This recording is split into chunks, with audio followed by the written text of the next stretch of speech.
The future of mind.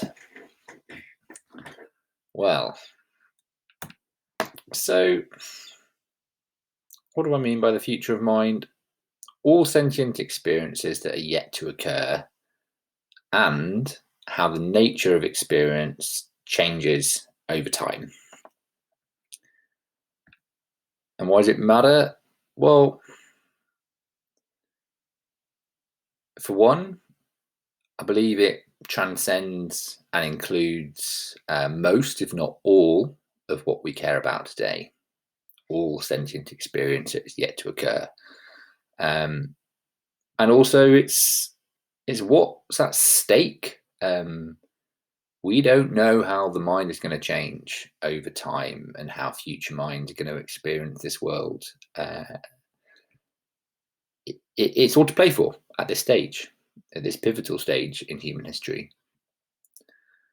And I propose that safeguarding the future of mind is both a cornerstone of kind of an intergenerational narrative for collective flourishing, and also a transcendent purpose around which all humans, organizations, and institutions could align and unite. By mind, I'm simply, to keep things simple, referring to anything that is sentient, that has experience, anything that it is something that it is like to be that thing. Then, if so, then it has a mind. So breaking that down, we don't actually know exactly what's sentient and what isn't. We scientifically and we have a real lack of understanding around consciousness and what is sentient and what is consciousness. Full stop. But so plausible sentient beings, I think it's important to be as inclusive as possible here, given our uncertainty. Humans, mammals, insects, essentially life with brains. There's some generally thought that humans and mammals have sentience. Many people disagree about whether insects do. For our purposes, they might. And that's what counts at this stage. Also, life without brains, trees and plants, single-celled organisms, by many considered to not be sentient, but depending what theory of consciousness we turned out to be right, and maybe none of our current theories turn out to be right, it's entirely possible that there's some kind of proto-sentient, some kind of basic experience, quite different to our own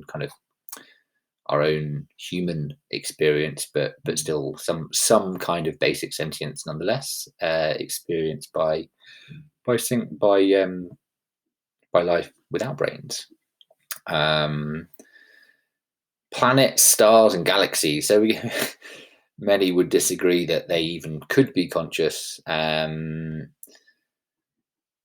But if consciousness turns out to be something that is some sort of emergent property of a complex functional system, then why not? Planets, stars, and galaxies, in their own way, are complex systems, I believe. So maybe have some sort of form of consciousness, and if they were consciousness, they could be consciousness and sentient in a way that's vastly different to humans, likely to be vastly different to humans. So it'd be probably very hard for us to gauge whether the Earth itself is sentient, or the Milky Way, or the Sun. We need to include it because it's within the realms of possibility. Then AI, as well as aliens, I've even lumped these together, potentially vastly different and vastly more rich internal experiences. We have no idea about alien civilizations. Artificial intelligence could, in principle, be created to be sentient, although there's some uncertainty there. It's certainly within the realms of possibility. Um, and then, non-physical beings, which is a kind of a loose category. Essentially, potentially beings that exist in kind of dimensions beyond human conception. Us humans, we live in these three dimensions of space, one dimension of time. It's not necessary. Maybe there's other beings that live in just in a very, very, very different way, experience the universe in a very, very, very different way that are just so far beyond our conception right now, but may also be sentient. So I want to include all these things when we're talking about the future of mind. Perhaps also, we can't miss this out, the reality itself, the universe itself, could well be sentient. As humans, we have a tendency to conceive of ourselves and understand ourselves as sort of separate entities, and the ancient practices of meditation and the wisdom traditions, in particularly from Eastern cultures, really show us that if we let our minds go quiet and go beyond the stories of who we are, it's possible for our sense of identity to shift, and to come to kind of know ourselves as kind of a witnessing awareness of all that is, in some sense, transcendent, and universal and whole and complete. And in that sense, or maybe in some completely different sense, reality itself could indeed be sentient. So in summary, mind, beings that conceive of themselves as separate, sort of individual beings, yes, all of them are included. Also, transcendent mind, for want of a better phrase, this notion of the universe as sentient. I think also important to include. And it's also worth noting that there's huge uncertainty around all of this. I don't feel that I personally, and I'm not sure anyone really has a good handle on consciousness at the moment. So we talked about mind, now let's talk about the future. So tentatively saying, like, the future, applies to humans and animals, any life, sentient beings that exist in the future. Definitely included here.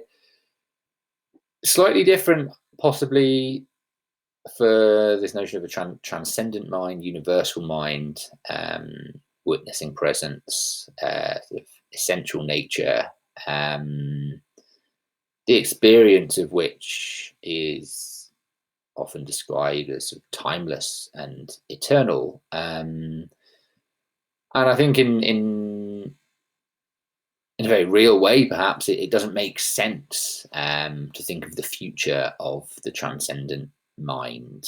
I think that's somewhat nonsensical.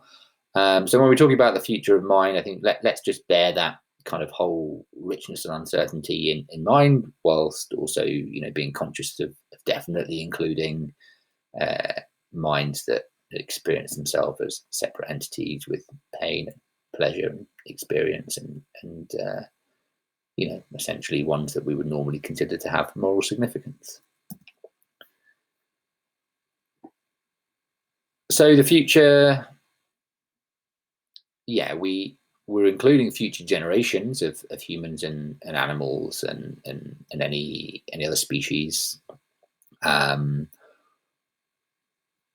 of which there are potentially many future generations,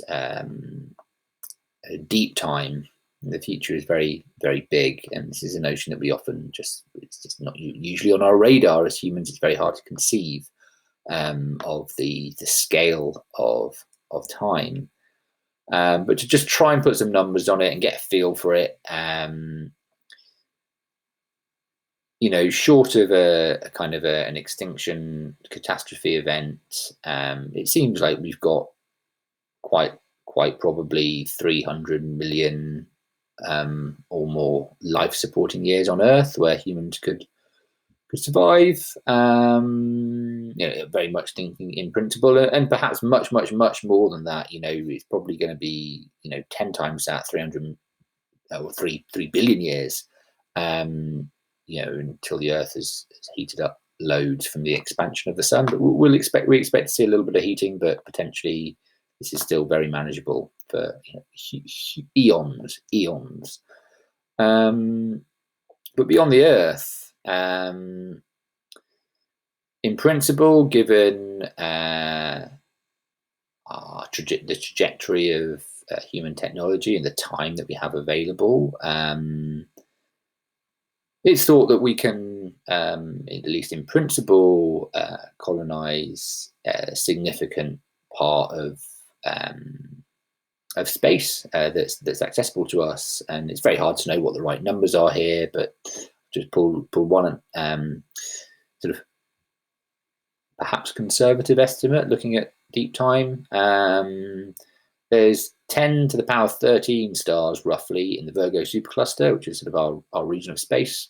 Another estimate that I pulled up was that we could potentially as a species reach 10 to the power 20 stars. And another estimate, 10 to the power 25 human equivalent lives could exist per star. And we need to unpack that a little bit. This is somewhat assuming that these would be non-biological sentient beings, digital minds, if you will. And the estimate's been put together based on the sort of computational complexity of the human brain, how many neurons we have, how regularly they fire, the number of connections they have, and modeling that against how much energy could be realistically captured from a star and repurposed to supporting non-biological human equivalent sentient lives. So anyway, we don't need to worry too much about that. The point is the future is enormous. It's big beyond our comprehension, and that matters. The future of mind is we are potentially just scratching the very tiniest surface of that, and potentially with infinite depth. So how could the nature of experience change over time? So yeah, we've in the context of the future of mind, we've looked at kind of an expansive notion of mind and an expansive notion of future. But let's bring them together. How could mind change over time? So for one, I'd say it's pretty unlikely to stay the same.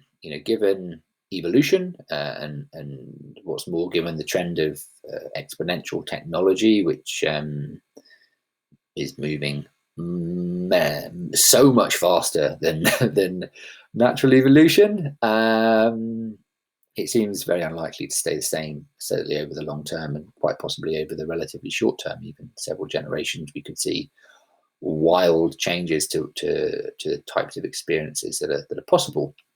And it could be really good. The future of mind, of Earth originating life, could be extremely good. I mean, we could realistically see the end of suffering. I believe it was the Buddha defined enlightenment at the end of suffering. Maybe it was the Dalai Lama. I forget. Anyway, this notion of the end of suffering, I think, is a real possibility given the time that we have available and the technology that we have available and emerging. And potentially far beyond that.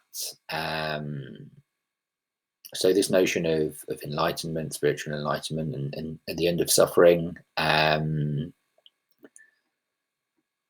Yeah, that's currently still mediated, and throughout human history, has been mediated by the limits of human biology. And I'd like to think that this is realistically accessible for all minds. This kind of transcendent mind, bliss mind, profoundly sort of, yeah, an experience of the universal completeness. But I suspect that's just the beginning, because even even now we're seeing the emergence of the field of neurotechnology. It seems quite within the realms of possibility that later this century we'll kind of have the option of nanobots swimming about in our brains, connecting us directly to the cloud, and potentially, radically altering essentially what it means to be human, and what it's possible to experience. Um, Appreciate that can be a scary notion for some, and I'd encourage us to also see that as being potentially the profound source of liberation, certainly not without its significant risks. But the future could be very bad. The future of mind, of Earth originating life, could be extremely bad. How? Well, eternal suffering, essentially, vastly exacerbated by human created technology. So, really, what I'm pointing to here are, again, like digital or virtual minds. So, artificial sentience, whether human like or not. Plausibly developed as part of complex experiments serving some goal of very advanced artificial intelligence, um, spread out across the kind of accessible universe, which we've already established is pretty enormous. So all these potential for all these minds, there's also the potential for vast amounts of suffering, and maybe suffering in ways that are just beyond our conception right now. And the future of mind, of Earth originating life, could also be non-existent pretty soon.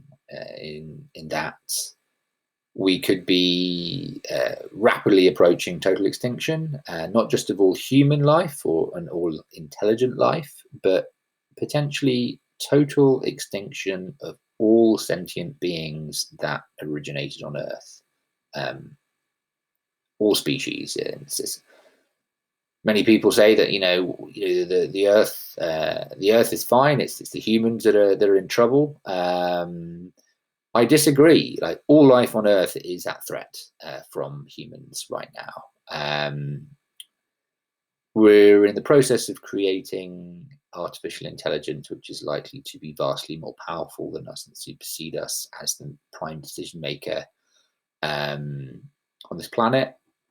And we can't assume that advanced AI, will have the same values as we do. In fact, it turns out that it seems to be an extremely difficult problem to solve. How do you embed sort of human compatible values in advanced artificial intelligence? We don't know how to do that yet. There's people researching it, but it's definitely not a foregone conclusion that we solve this problem. So it seems entirely plausible that advanced artificial intelligence just doesn't value sentience in the same way as humans tend to. And whatever they value, whatever purpose they choose to pursue, seems entirely plausible that they kind of repurpose the matter of this earth, organic and inorganic, for their own ends, regardless of sentience. So, in that sense, the future may be vastly intelligent, but completely dark, completely absent of experience. I found that a chilling thought the first time I thought about it. I've now got pretty mixed feelings about it. Um, yeah, so that almost concludes my whistle-stop tour of the future of mind. But I do want to just throw out a couple of sort of clarification points. So my working definition of mind here as sort of sentience, having sentience, excludes non-sentient beings. So it would exclude these kind of super intelligent artificial general intelligence, which experiences nothing. I don't want to assume or even suggest whether or not non-sentient beings have moral value. I don't know. I think it's a really difficult question. I feel that I'm probably heavily biased by my humanness. Um, yeah, but I do think this is a really important ethical question. Is what moral value, if any, should be placed on non-sentient beings, non-sentient intelligence in particular. And my second and final clarification, I'm not proposing that the future of mind is the only or even the central purpose of our civilization. I think that would be too strong. But I do believe that the future of mind is a really important cornerstone of a macro vision to guide our civilization to maturity. It's almost like the elephant in the room to me. The future of mind, to me, transcends so much of what we care about in our work for social justice, and in many cases, are also our work for sort of environmental sustainability. And what I'm offering here really is what I hope to be kind of a wide angle lens that could help us sort of see the wood from the trees a little bit more, and give us maybe a little more perspective as we move forward as a technologically developed species. Thank you, and do let me know what you think in the comments.